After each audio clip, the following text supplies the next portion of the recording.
Our Daily Bread. Magbibigay daan at mag-aalay ng taimtim na pang-umagang panalangin.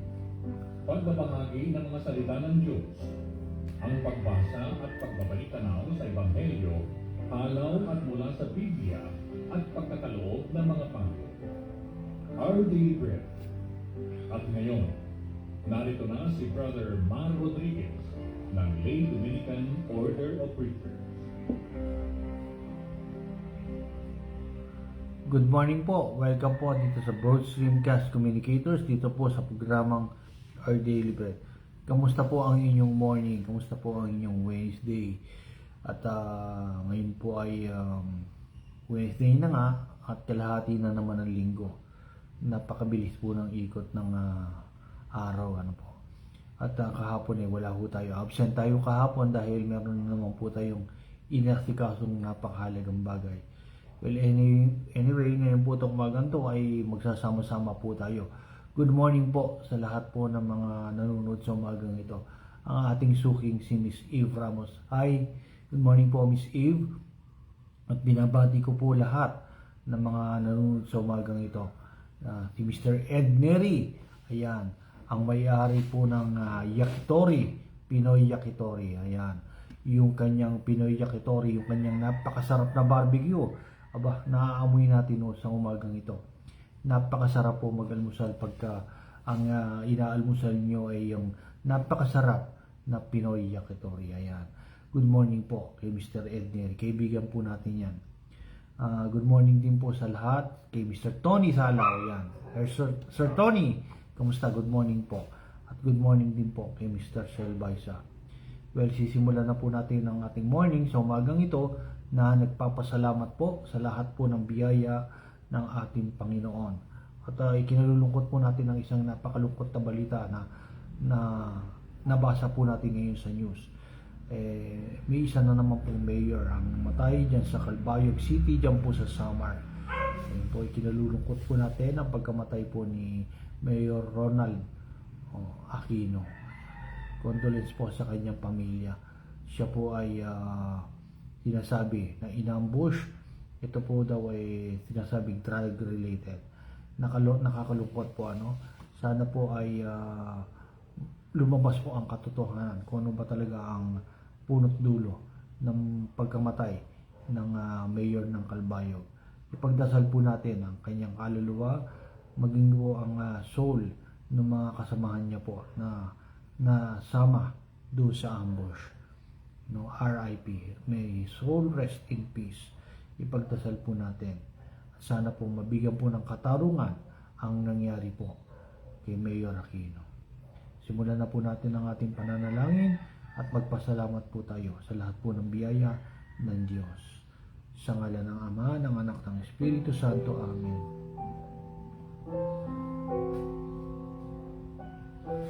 Panginoon namin Diyos, kami po ay lubos na nagpapasalamat para sa lahat ng mga biyayang ipinagkaloob mo po sa amin. Hindi na humalaga, Panginoon, kung maliit o malaki ang mga biyayang ito. Dahil ang pinakamahalaga naman talaga sa lahat ay ang pag-ibig mo po sa amin. Sa kabila ng aming kahinaan, pagkukulang at kasalanan, kami ay patuloy mong binibiyayaan. Ipinapanalangin din namin, mahal na Panginoon, ang mga taong may karamdaman, si Mayor Aquino at ang kanyang mga kasamahan. Tanggapin niyo po sila sa inyong kaharian. Kung ano man ang naging kanilang kasalanan nung sila'y na dito sa ibabaw ng lupa, patawarin mo po sana sila, Panginoon. Pagilingin niyo po sana may mga sakit. Ipinapanalangin din po namin ang mga nawala ng trabaho at hanap buhay. Tulungan niyo po sana sila, Panginoon, na makabangon mula sa kanilang kinasasadlakan. Humihingi din po kami ng kapatawaran sa lahat naman ng aming naging kasalanan. Buong kababaang loob po namin, Panginoon, hinihingi ang iyong awa. Ito po ang aming samot dalangin sa pangalan ng ating makapangyarihang Diyos, ang Panginoong Jesucristo, na nabubuhay, naghahari, magpakailanman at magpasawalang hanggan. Amen. Gandang umaga po kay Miss Mau. Ayan po. Good morning po, Miss Mau. At good morning po sa lahat po ng mga nanonood.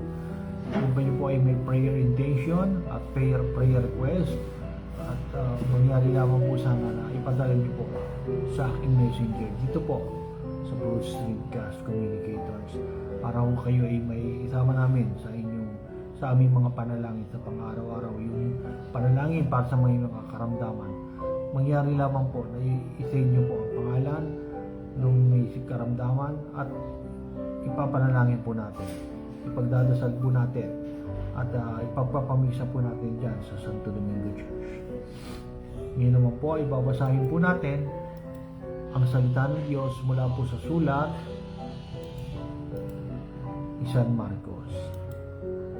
Ang pamagat po ng ating ebanghelyo sa umagang ito, ang dalawang pinakamahalagang utos. Sumayin niyo ang Panginoon at sumayin niyo rin ang mabuting balita ng ating Panginoon ayon kay San Marcos. Ang kanilang pagtatalo ay narinig ng isa sa mga tagapagturo ng kautusan na nanaroon. Nakita niyang mahusay ang pagkakasagot ni Jesus sa mga Saduceo, kaya siya naman ang lumapit upang magtanong. Wika niya, alin po ba ang pinakamahalagang utos? Sumagot si Jesus, ito ang pinakamahalagang utos. Pakinggan mo, Israel. Ang Panginoon nating Diyos, siya lamang ang Panginoon.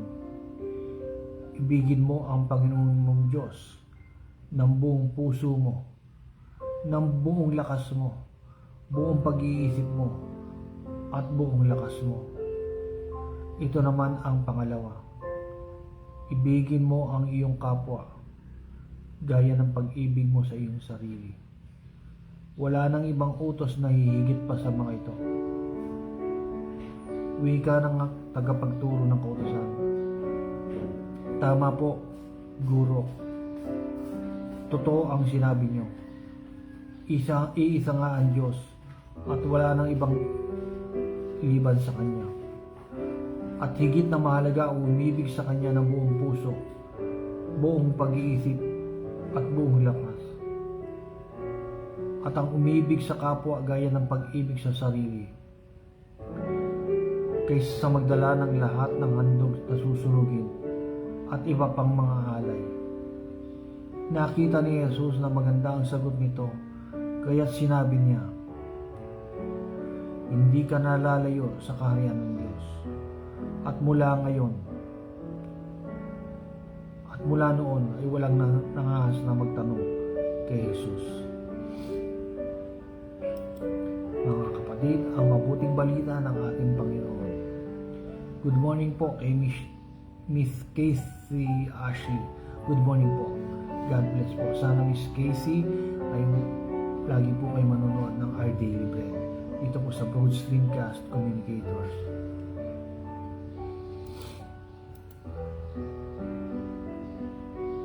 Kung mahal mo ang Diyos, kailangan mo ring mahalin ang iyong kapwa. Marami sa atin ang hindi kabisado ang 10 utos ng Diyos. Hindi nila memoryado. Kaya marami din ang nahuhulog sa kasalanan dahil dito. Nakakalimutan nila. Dapat alam po natin, kahit isang utos lamang. Ngunit ito ay pinaikli na lamang ng Panginoon sa 2 mahalagang utos. Dahil sa sobrang dami ng 10 utos, nahihirapan sumunod ang mga tao. Ginawa ng Diyos, pinaikli na lamang sa 2 mahalagang utos na kailangan nating sundin upang maging ganap ang ating pag-ibig. Sa mabuting balita, narinig ng isa sa mga tagapagturo ng kautusan na mahusay ang pagkakasagot ni Jesus sa mga Saduceo, Kaya siya naman ang lumapit para magtanong. Tinanong niya kay Jesus kung alin ba ang pinakamahalagang utos. At sinagot naman siya ng Panginoon tungkol sa dalawang mahalagang utos na kailangan gawin ng mga tao at wala nang maaring humigit pa rito. Kumbaga, summarize na yun. Pinaikli na lamang sa dalawa. Binika sa kanya ni Kristo na ang dalawang mahalagang utos ay ang ibigin mo ang Panginoon ng Diyos ng buong puso, buong kaluluwa, buong pag-iisip at buong lakas. Ang pangalawa naman ay ibigin mo ang iyong kapwa gaya ng pag-ibig mo sa iyong sarili. Ang dalawang utos na binanggit ni Jesus sa tagapagturo ng kautusan ay kabuuan ng 10 utos o mas kilala natin bilang 10 Commandments.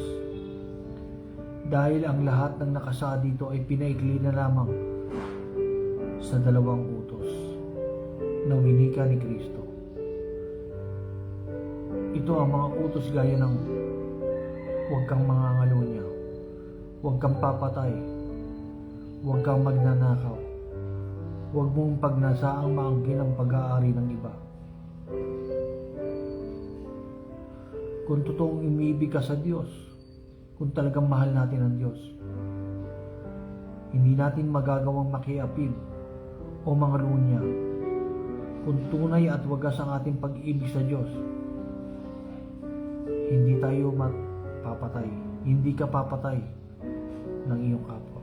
Katulad ng nangyari sa Kalbayog, sa Samar. Isa na naman pagpatay ang nangyari. Kung mahal mo ang iyong kapwa, ay hindi mo rin magagawang saktan o patayin ang kapwa mo. At kung iniibig mo ang iyong kapwa, hindi mo magagawang pagnakawan siya. Ang ibig sabihin lamang nito, kung sasabihin natin na mahal natin ang Diyos, subalit hindi natin magawang mahalin ang ating kapwa, tayo ay lumalabas na sinungaling. Sapagkat paano mong iibigin ang Panginoon mong Diyos na hindi mo nakikita? Gayong nasa harapan mo ang iyong kapatid o kapwa na hindi mo naman magawang ibigin.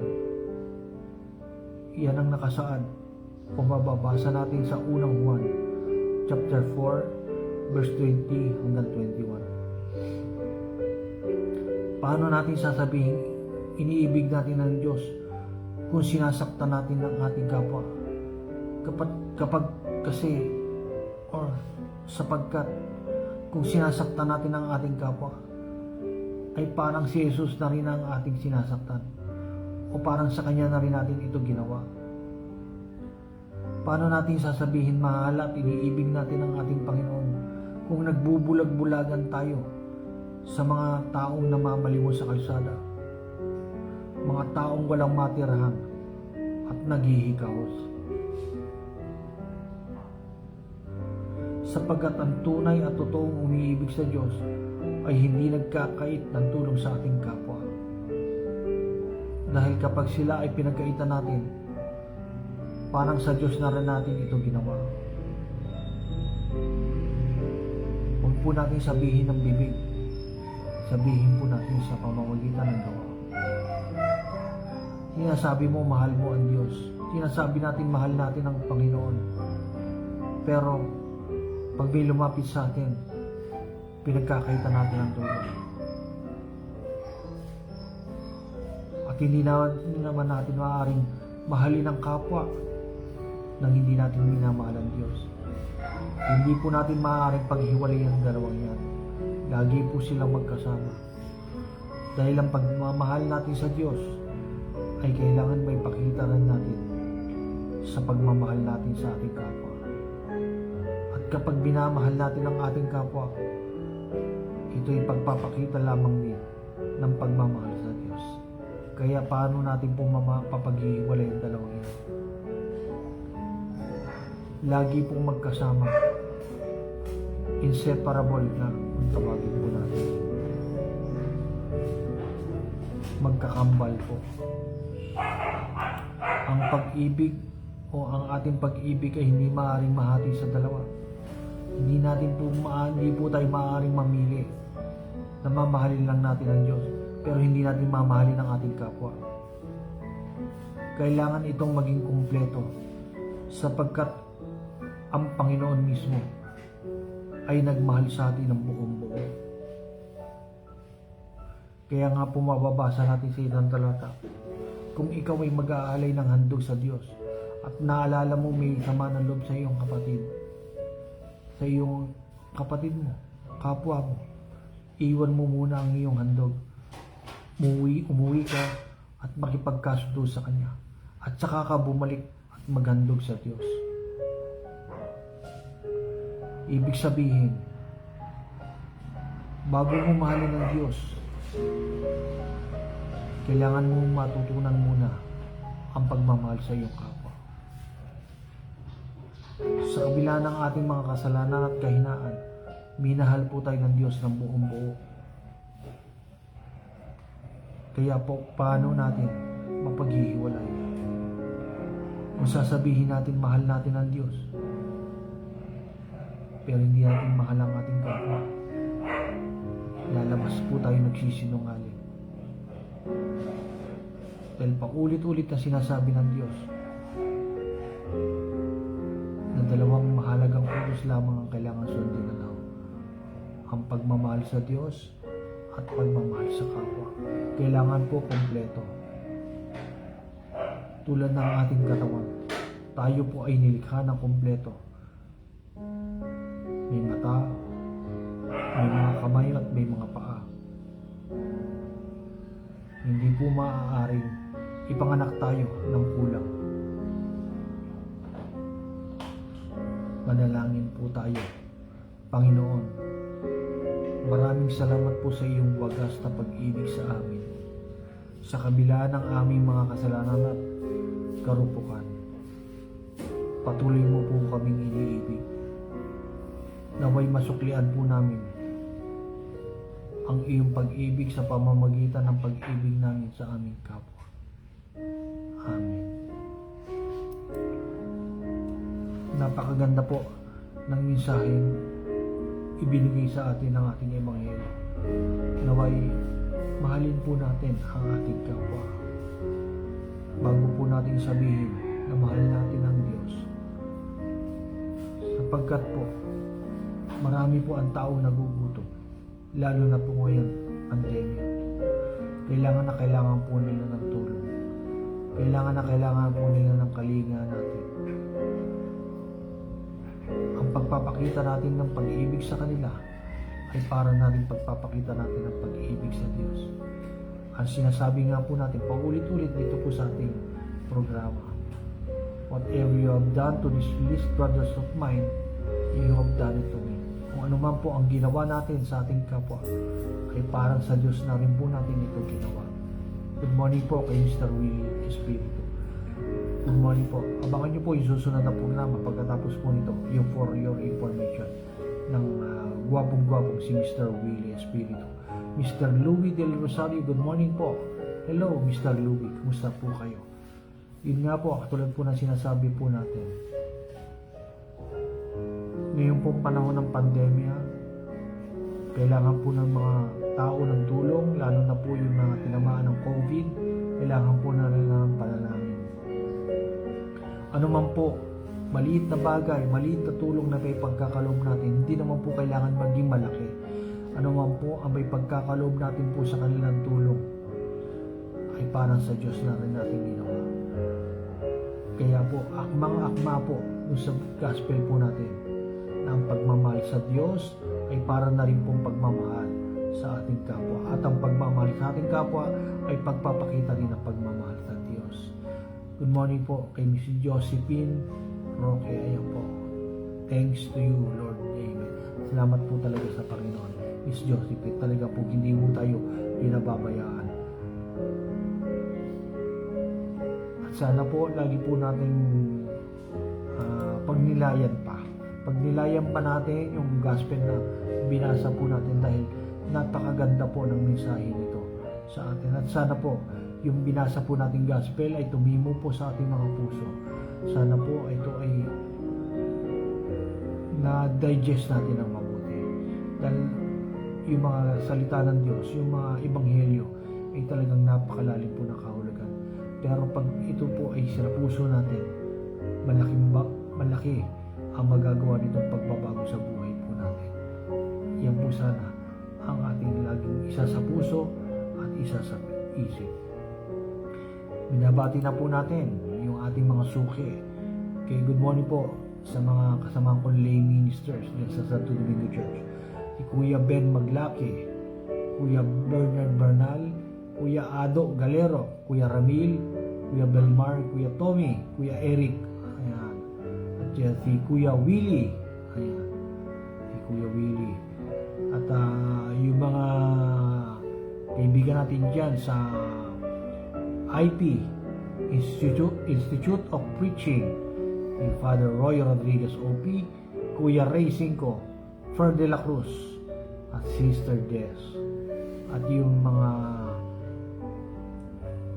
webpage na binabahaginan natin, sinishare natin itong ating programa sa kanila, katulad po ng Catholic Faith Defenders, grupo po ng El Shaddai, ayan po, si Brother Mike Bilade, good morning po sa mga members po ng El Shaddai, good morning po Brother Mike. Our Lady of Fatima, Mother of Perpetual Health, ayan. At yung Radyo Pilipinas UK, good morning din po sa mga OFWs dyan po sa United Kingdom, kay Buddy Bernardino, yung kaibigan po natin na tagal ng reporter po, ayan po, radio reporter, ayan, si Buddy Bernardino. Good morning sa mga taga London, dyan sa England, OFWs po sa United Kingdom, ayan. Mr. Tony Salaw, good morning po Mr. Tony, maraming salamat po sa pagkakataong ibinigay niyo po sa amin. At please pray for my sister. Yes po, Miss Casey Ashley, ayan. Duda na yung ating ating Casey Ashley, ayan. Yes po, ipagpadasal po natin ang inyong sister sa kanyang karamdaman. At good morning po sa lahat po ng mga nanonood sa umagang ito. Well, good morning po Mr. Tony Salaw, ayan. Hi Sir Tony, good morning po. Good morning po sa inyo. At sana po ay ingatan po kayo ng Panginoon Diyos at ang inyong pamilya. Ayan po, wala na po tayong oras. Abangan niyo po ang susunod na programa, ang For Your Information ni Mr. Willie Espiritu. Muli po ako si Brother Mar Rodriguez ng Lay Dominican Order of Preachers. Jesus loves you. Amen. God bless po.